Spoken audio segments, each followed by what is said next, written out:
Good morning. मैं Ramswaroop Jatav, assistant professor Navyug art and commerce college. आज हम एक नया टॉपिक चालू कर रहे हैं, फाइनेंशियल स्टेटमेंट। फाइनेंशियल स्टेटमेंट होता क्या है, ये क्यों बनाया जाता है, इसकी आज हम पूरी जानकारी इसमें देखेंगे।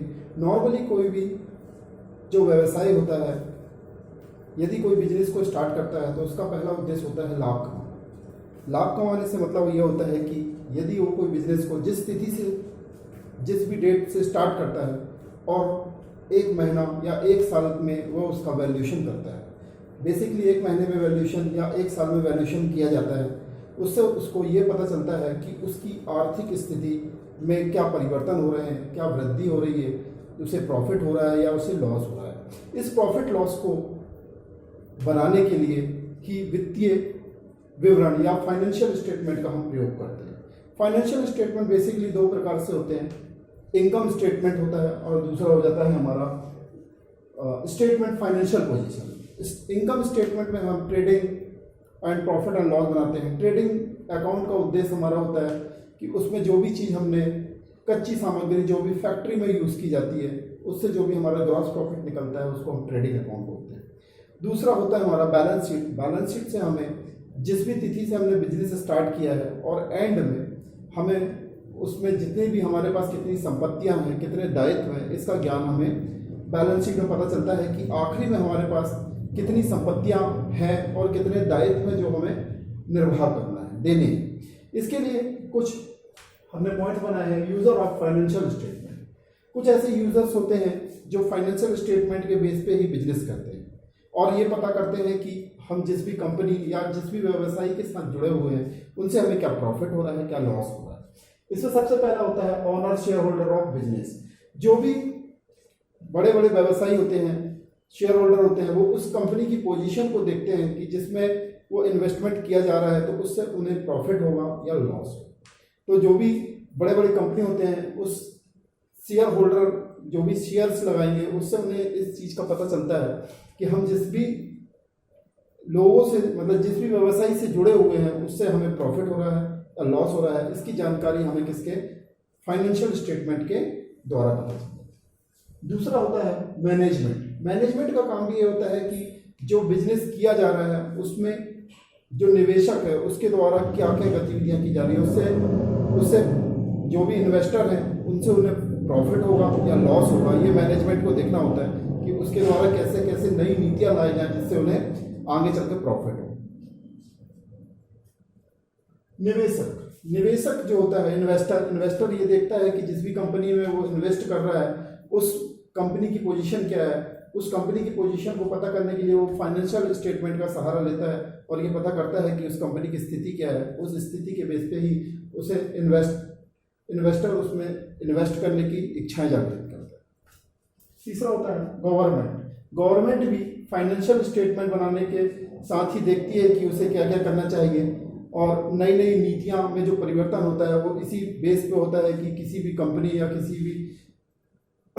भी उद्योग से जो भी उसके स्टेटमेंट नज़र आते हैं, प्रॉफिट एंड लॉस पता चलता है, उसके बेस पे ही वो उसमें इन्वेस्टमेंट करती है और नई उद्योग नीतियों को पैदा करती है। टैक्सेशन से भी स्टेटमेंट से पता चलता है कि आयकर, सेल टैक्स और जीएसटी से जो भी प्रॉफिट्स आएंगे वो उस फाइनेंशियल स्टेटमेंट के बेस पे ही होते हैं, जिससे उन्हें ये पता चलता है कि जो भी उद्योग लगे हुए हैं उनसे क्या बेनिफिट्स हो रहे हैं और उससे कितने इनकम टैक्स आने की उम्मीद होती है, क्या सेल टैक्स आएगा, क्या जीएसटी आएगा। ये सारा डिपेंडेंट होता है हमारा फाइनेंशियल स्टेटमेंट पर।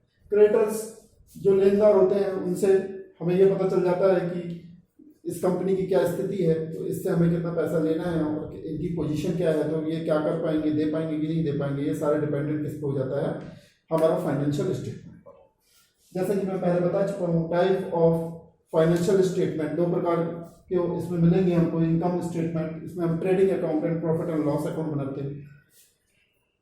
दूसरा हमने जैसे बताया statement of financial position. Statement of financial position में बैलेंस शीट बनाते हैं जिससे हमें जिस तारीख से हमने बिजनेस स्टार्ट किया हुआ है और जिस तारीख को हम उसका अकाउंट क्लोज कर रहे हैं तब तक का हमें प्रॉफिट एंड लॉस या हमारे पास कितनी एसेट है और हमारे पास कितने दायित्व लाइबिलिटीज हैं जो हमको पे करना है, इस सारी जानकारी का हमको पता चलता है। फाइनेंशियल स्टेटमेंट को हम फाइनल अकाउंट के नाम से भी जानते हैं। अंतिम खाते का मतलब होता है कि हमको आखिरी महीने में या साल में जब भी हम इसको बनाते हैं, बेसिकली टैक्स देते हैं जब हम, तब इसका ज़्यादा प्रयोग किया जाता है, तो हमें ये पता चलता है कि हमारा पूरे साल भर में क्या टर्नओवर रहा, उससे हमें क्या प्रॉफिट्स हुए, क्या लॉस हुए, इस सब की जानकारी हमको इस फाइनेंशियल स्टेटमेंट के थ्रू मिलती है। आज हम एक अकाउंट्स केवल एक स्टेटमेंट बनाया हुआ है, ट्रेडिंग अकाउंट के बारे में हम आज जानते हैं कि ट्रेडिंग अकाउंट्स क्या होता है। For proforma of trading accounts of जो भी कंपनी होगा उस कंपनी का नाम लिखा जाता है। फॉर द ईयर एंडिंग, जिस भी साल में वो एंड हो रहा है उसकी हम डेट लिखते हैं। डेबिट साइड, क्रेडिट साइड होता है। डेबिट मतलब जो भी हमने खरीदा होगा, क्रेडिट मतलब जो भी हमने दिया होगा। Particular amount. Opening stock basically जो पिछले साल की बाकी होती है उसको अगले साल हम स्टार्टिंग में दिखाते हैं, इसलिए उसे क्या बोला जाता है, ओपनिंग स्टॉक बोलते हैं। परचेज, जो भी हमने रॉ मटेरियल्स खरीदे होंगे उसे हम परचेज बोलेंगे। उसमें से परचेज रिटर्न, यदि मान लो कोई चीज़ खराब निकल जाए या किसी भी कारणवश हमें उसे रिटर्न करना हो तो उसे हमें परचेज रिटर्न के नाम से लिखना होता है। इसे रिटर्न आउटवर्ड के नाम से भी क्वेश्चन में दिया जाता है। कैरेज इनवर्ड, कैरेज मतलब जो भी फैक्ट्री के अंदर के खर्चे होते हैं उसे हम कैरेज बोलते हैं, और ये अंदर के होते हैं इसलिए कैरेज इनवर्ड के नाम से बोला जाता है। कैरेज ऑन परचेज के नाम से भी जाना जाता है।